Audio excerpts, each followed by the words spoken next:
자, 그렇다면 왜 하나님 앞에 물어봐야 됩니까? 하나님 앞에서 물어보면서 계획을 세워야 되는 이유가 뭡니까? 우리 14절 말씀 한번 읽어볼까요? 14절입니다. 시작. 내일 일을 너희가 알지 못하는도다. 너희는 잠깐 보이다가 없어지는 안개니라. 자, 왜 우리가 계획을 세울 때 하나님 앞에 물어보면서 기도하면서 계획을 세워야 되느냐? 우리는 내일 일을 알지 못하니까요. 근데 여러분, 많은 사람들이 어떻게 생각하냐면 자기는 다 아는 것처럼 얘기를 해요. 밖에서 여러분 사업하는 사람들 이야기 들어보십시오. 우리들 앞에서 어떤 플랜을 쫙, 계획을 쫙 이야기할 때 안 될 수도 있다는 이야기 합니까? 좀 나쁜 사람들 한번 얘기해 봅시다. 사기치는 사람들 여러분 앞에 계획 이야기할 때 안 되는 것 이야기 합니까? 그 사람들 이야기 들어보면 다 될 것 같아요. 돈 그냥 뭐 1년 만에 확 벌 것 같아요. 그죠? 확 벌 것 같다는 확신이 드니까 투자하는 거잖아요. 그죠? 근데 나중에 알고 보니까 안 되잖아요.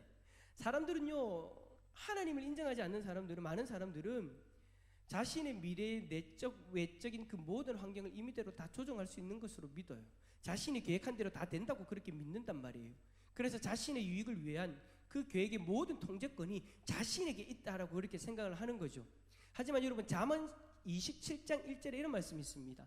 너는 내일 일을 자랑하지 말라. 하루 동안에 무슨 일이 일어나는지 네가 알 수 없음이니라.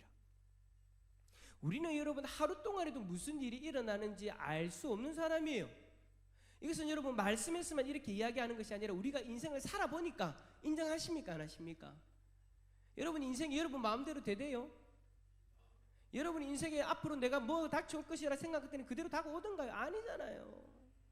인생이 우리의 마음대로 안 된다라는 거, 짐작할 수 없다라는 거, 우리는 그것을 다 깨닫고 있잖아요.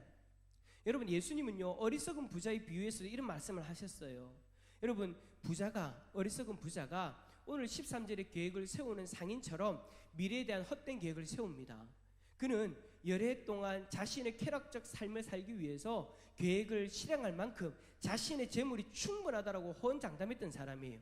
그러나 그는 부자라 할지라도 하나님이 그의 영혼을 하룻밤에 그냥 데리고 가버리면 아무 저항도 하지 못하고 그냥 가버리는 거예요. 그냥 그런 무력한 존재였다라는 거예요. 그는 재물에 있어서만큼은 아주 부유한 사람일지는 모릅니다. 하지만 하나님을 향해서는 결코 부유하지 못했던 자였던 거예요. 한치 앞도 알 수 없는 인생을 살아가는 인간은 생사하복을 주관하시는 하나님 앞에 무릎을 꿇어야 되는 거예요. 계획을 세울 때 우리는 앞을 알지 못하니까 앞을 아시는 하나님 앞에 기도하면서 계획을 세워야 된다라는 거예요. 여러분 영원할 것 같은 그런 인생, 그 인생에 대해서 오늘 말씀 뭐라고 얘기합니까? 잠깐 보이다가 없어지는 안개다. 그 잠깐 보이다 없어지는 안개니까 험한 인생이니까 그냥 아무것도 안 하고 살아야 되겠다. 아니요. 그러한 인생이니까 그 인생을 주관하시는 하나님을 바라봐라는 거예요. 할렐루야. 그러한 하나님 앞에 무릎을 꿇어야 된다라는 거예요. 그래서 하나님 앞에서 우리의 욕심과 고집을 내려놓고 하나님이 기뻐하시는 나의 삶이 무엇인지를 물어보고 진지하게 고민해 봐야 된다라는 거죠. 여러분 이렇게 하나님 앞에서 자신의 인생을 고민하고 계획하려고 하는 자들은요 15절과 같은 고백을 합니다. 우리 15절도 한번 읽어볼까요? 15절입니다. 시작. 너희가 도리어 말하기를 주의 뜻이면 우리가 살기도 하고 이것이나 저것을 하리라 할 것이거늘. 아멘.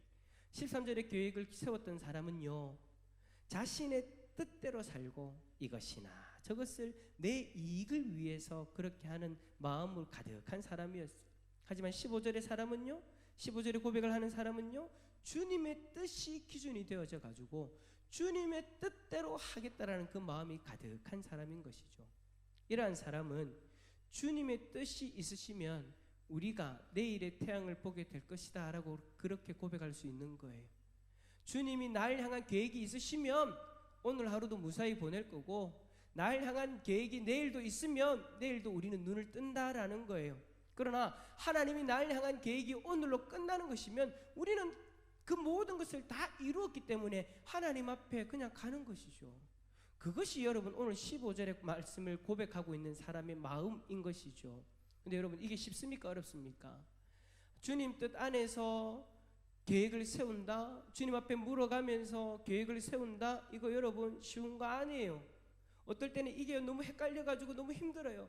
어떨 때는요, 성도님들이 와서 상담을 해요. 목사님 도무지 모르겠다고, 내가 지금 이걸 결정을 해야 되는데 이게 하나님 기뻐하시는 뜻입니까? 아닙니까? 내가 이 계획을 세우는 것이 하나님 기뻐하시는 뜻 맞나요? 아닌가요? 저한테 와서 물어보는 분들이 너무나 많아요. 저는 뭐 여러분 도사입니까? 여러분들이 와가 물어보면 자축인묘 하면서 여러분들 앞에 딱 그거에 대한 답을 줄 수 있는 사람이에요? 아니에요. 여러분 저도 몰라요. 누구 아는 거예요? 하나님이 아시는 거예요. 저는 단지 여러분들이 가지고 오는 이야기들을 들어보고 그것이 하나님 뜻이 합당한가 안 한가를 하나님 말씀의 기준에서 이야기는 해드릴 수 있죠. 여러분 이게 참 어려운 거예요. 쉬운 것 같은데 하나님 앞에 물어보고 하나님 뜻대로 계획 세우면 되지, 쉬운 것 같은데 결코 쉬운 게 아니더라라는 것이죠. 그래서 오늘 이 시간 한 몇 가지를 한번 살펴볼 거예요. 뭘 살펴볼 거냐면 어떻게 하면 주님 기뻐하시는 뜻을 세울 수 있는가, 간단하게 한번 살펴보도록 하겠습니다. 제일 먼저 어떻게 해야 되느냐, 여러분 자신의 삶에 대한 절대적 주권이 하나님께 있다라는 사실을 인정하고 있는가 없는가를 살펴봐야 돼요. 그러니까 내가 이게 하나님 뜻이, 내가 지금 계획을 세우려고 하는데 이게 하나님 기뻐하시는 겁니까? 안 기뻐하시는 겁니까? 하나님이 싫어하시는 거예요? 좋아하는 거예요? 라고 하나님 앞에서 물어볼 때에 뭘 점검해야 되느냐, 내가 하나님의 절대 주권을 인정하고 있는가 없는가. 하나님의 절대 주권을 인정하고 내 인생은 하나님 것이요 하나님 뜻대로 됩니다, 하나님 뜻대로 하옵소서라고 나의 모든 것을 하나님 앞에 의탁한 상태에서 이 계획을 하나님 기뻐하시는 것이냐고 물어본다면 우리는 하나님이 기뻐하시는 계획을 세울 수 있습니다. 근데 만약에 내 마음 가운데 내 인생은 여전히 내 거야? 하나님 앞에 하나님 기뻐하시는 뜻이 뭡니까? 라고 입술로는 물어보고 있지만 내 마음속으로는 여전히 내 인생의 주인은 나다라고 생각하고 내가 원하는 것대로 추구하고자 하는 그 마음이 잔재하고 있다면 우리는요 아무리 하나님 앞에 발버둥 쳐도요 하나님 기뻐하시는 뜻을 세울 수가 없는 거예요. 제일 중요하고 제일 첫 번째 출발점은 내가 하나님을 인정하는가 인정하지 않는가. 그것을 여러분 나의 이 상태를 확인할 수 있는 방법이 하나 있어요. 무슨 방법이냐면 여러분들이 계획한 일이요 진행이 되다 보면 될 때도 있고 잘 될 때도 있고 안 될 때도 있죠. 그죠? 내가 이 집에 이사 가는 게 어떻습니까? 이사 가는 것까지 뭐 그렇게 해야 될지 모르겠지만 어쨌든 이사 가는 거 가지고 막 하나님 앞에 기도했는데 이사 가려고 하는데 뭐가 틀어져서 잘 안 됐단 말이에요. 자, 하나님의 절대 주권을 인정하는 사람은 그 일이 틀어졌을 때 어떻게 고백하느냐, 이거는 하나님 뜻이 아닌갑다, 하나님 또 다른 선한 곳으로 나를 인도하시려는 갑다라고 인정할 거예요. 고백할 거예요. 근데 하나님의 절대 주권을 인정하지 않는 사람은 어떻게 해요? 하나님요 이거 안 되면 어쩝니까? 내가 그렇게 쇠가 빠지게 기도했는데 와 하나님 내 말 안 들어줍니까? 이건 뭐냐면 내 인생의 절대 주권이 하나님이 아니라 나에게 있다라는 거예요. 왜 내 뜻대로 하나님 움직이지 않느냐라고 그렇게 불평불만하는 거잖아요. 제일 중요한 게 뭐냐, 하나님의 절대 주권을 인정하는 자리에 서 있어야 하나님 기뻐하시는 계획을 세울 수 있다라는 거 여러분 잊지 마시기를 바랍니다. 그래서 여러분 혹여나 오늘 이 시간 우리의 모습을 한번 돌아보세요. 그리고 여러분들이 하나님 앞에 기도하고 바라봤던 그 내용들이 여러분들이 뜻대로 되지 않았을 때 여러분들이 어떻게 반응했는가를 한번 보십시오. 간절히 바라기는 절대 주권을 인정하는 그러한 자리, 복된 자리에 설 수 있기를 축복합니다. 여러분 두 번째는 내가 계획하는 이 일이 하나님 기뻐하는지 아닌 일인지를 살펴봐야 돼요. 살펴봐야 돼요. 무턱대고 그냥 이거 하나님 기뻐하는 겁니까 아닙니까? 그럼 물어보는 게 물어보는 것으로 끝내는 것이 아니라 내 스스로가 살펴봐야 된다라는 거예요. 여러분 부모님에게 효도할 때도 마찬가지지 않나요? 부모님한테 효도할 때도 부모님한테 내가 뭐 돈을 한 10만 원 들고 와서 부모님한테 10만 원 줬다고 해서 내가 부모님 기뻐하는 일을 했다라고 이야기할 수 있습니까? 아니잖아요. 나의 말과 행동들이 내가 이걸 전해드리는 동안 내가 전해드리는 그 모습 가운데에서 어떻게 드러났는가 스스로를 돌아봐야 살펴봐야 진짜 부모님을 기쁘게 해드릴 수가 있는 거죠. 솔직히 여러분 부모님이 돈 10만 원 그거 원합니까? 물론 그거 원하시는 분들도 있긴 한데 그러나 여러분 그게 전부가 아니잖아요. 자녀의 마음이 느껴져야 되잖아요. 갔는데 자, 여기 잘 지내서 툭 던져주고 오면 그거는 여러분 100만을 갖다 줘도 부모님 마음은 기뻐하지 않는 거예요. 아무리 작은 금액이라 할지라도 정성을 다해서 내 전부인 것, 그 마음을 전해드리는 그 모습, 태도, 내 스스로를 살펴보면서 해야 되는 거죠. 우리 하나님 앞에서도 마찬가지인 거예요. 우리가 하나님 앞에서 내 스스로를 살펴볼 수 있어야 돼요. 근데 여러분, 내 모습이 하나님 기뻐하시는 모습인가 아닌가를 살펴보려면 어떻게 해야 됩니까? 우리에게 기준이 필요하겠죠. 그 기준이 뭐예요? 하나님 말씀인 거예요. 그래서 여러분, 어떤 계획을 세울 때에 계획을 세우기 이전부터 우리는요, 하나님 말씀 가운데 서 있어야 돼요. 하나님 말씀을 묵상하면서 하나님 말씀을 통해서 하나님 뜻을 알려고 하는 노력들을 해야 되는 거죠. 그러는 가운데 계획을 세우고 계획을 진행하는 가운데에서도 계속해서 하나님 말씀 가운데 서 있어야 돼요. 왜냐? 이 말씀을 통해서 나의 모습을 살필 수 있으니까. 내가 하나님 기뻐하시는 모습인가 아닌가를 살펴볼 수 있으니까. 근데 어느 순간 이 말씀을 멀리하는 순간이 옵니다. 그럼 그때부터 어떻게 되느냐? 하나님이 기뻐하시는 모습이 아니라 내가 좋아하는 모습대로 살아가 버리더라는 거예요. 그렇지 않나요? 여러분, 계획을 할 때는요, 어떤 사람들이 이렇게 해요. 계획을 할 때는 하나님 말씀 보면서 막 하나님 뜻대로 살려고 합니다. 계획을 세웁니다. 세우고 났는데 이게요, 계획을 세우고 하나님 뜻대로 하니까 하나님 복을 주시니까 이제 바빠지기 시작하는 거예요. 잘 되기 시작한단 말이에요. 근데 문제는 뭐냐? 잘 되기 시작할 때 스스로를 돌아보고 더 하나님 기뻐하시는 모습대로 서야 되는데 어느 순간 바쁘다는 핑계로 멀리 해버리는 거예요. 제일 가까이 해야 되는 하나님의 말씀을 멀리 해버리니까 무슨 문제가 생기느냐? 처음 시작은 좋았는데 나중에 틀어져 버리는 거예요. 어떻게 해요? 하나님 기뻐하지 않는 모습대로. 사랑하는 성도 여러분, 계획하기 전부터 하나님 말씀 가운데 서 있을 수 있기를 축복합니다. 계획을 할 때에도 하나님 말씀 가운데서 스스로 돌아볼 수 있기를 바랍니다. 계획을 진행하는 가운데서도 날마다 하나님 말씀을 묵상하면서 스스로를 돌아볼 수 있기를 바랍니다. 그래야 여러분, 우리는 하나님이 기뻐하시는 대로 살아갈 수 있는 것이죠. 세 번째는 일을 계획하고 진행할 때 이 일이 나의 자랑이 되지 않도록 해야 되는 거예요. 자, 16절 말씀 한번 읽어볼까요? 16절입니다. 시작. 이제도 너희가 아멘. 자, 자신의 이익을 위해 계획하는 사람은요, 결국 그 일을 통해서 자신이 드러나고 자신을 자랑하기를 원해요. 야곱은 그런 사람을 못된 사람이라고요? 악하다 라고 그렇게 이야기하는 거예요. 고린도전서 10장 31절에 뭐라고 되어 있느냐? 그런즉 너희가 먹든지 마시든지 무엇을 하든지 다 하나님의, 자, 이건 제가 물어보는 겁니다. 다 하나님의 영광을 위하여 하라라고 그렇게 말씀했잖아요.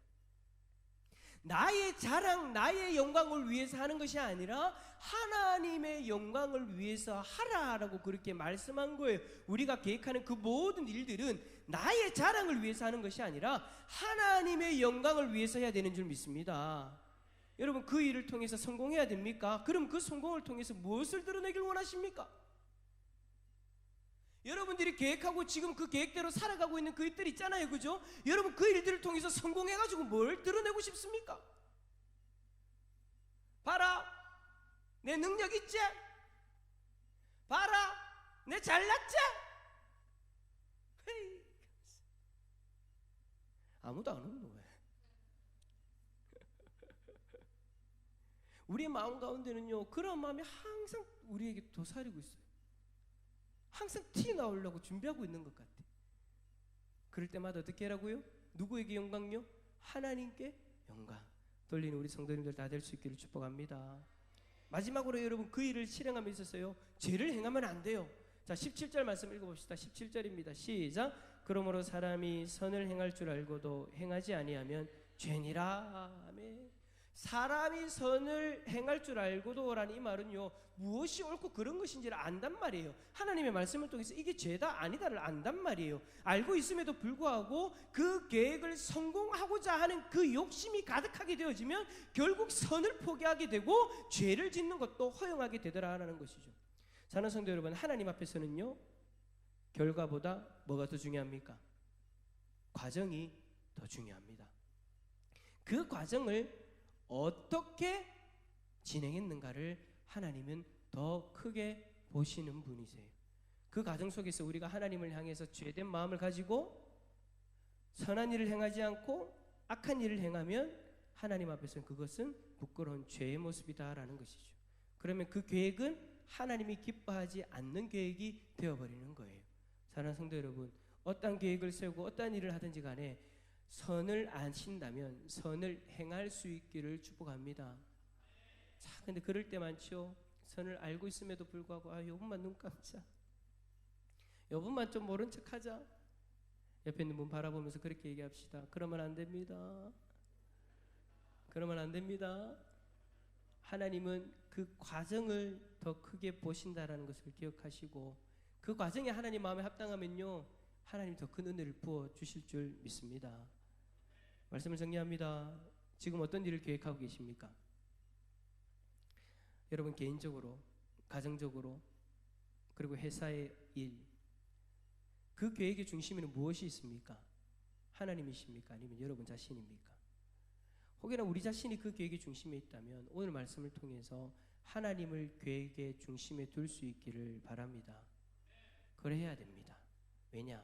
우리는 내일을 알지 못하는 존재이기 때문에 내일을 알고 계시는 하나님을 중심에 둬야 우리의 그 계획은 하나님이 기뻐하시고 하나님이 크게 들어 사용하시는 계획이 되는 줄 믿습니다. 선한 뜻으로 하나님을 바라보시고 하나님께서 여러분들의 발걸음을 인도하고 보호하고 계시는 그 놀라운 은혜를 누릴 수 있기를 예수 그리스도 이름으로 축원합니다.